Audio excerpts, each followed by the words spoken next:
बहिनी सुना नयाई असो के रखिया में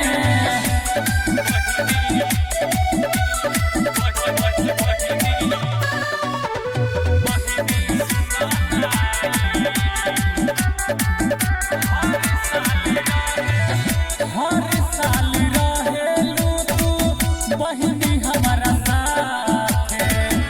के बांधी राखी असो हमारा रे हाथे नहीं मन लगेला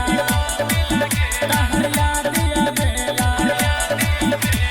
दिन रात सोचत रही दिन रात सोचत रही राखी के महीनावा में बहिनी बहिनी बहिनी सुना नयाई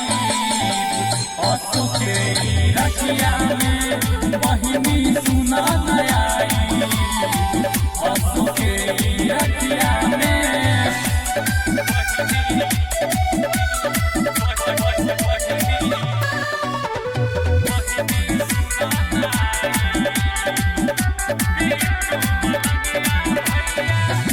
बिट्टू मलंगिया भैया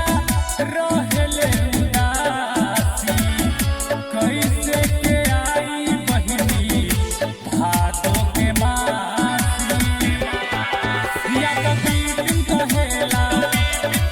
आ छोटे भैया रहेला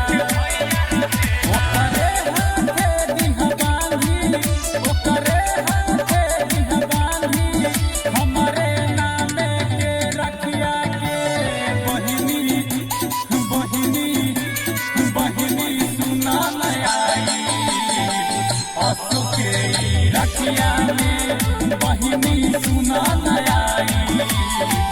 असो के रखिया में।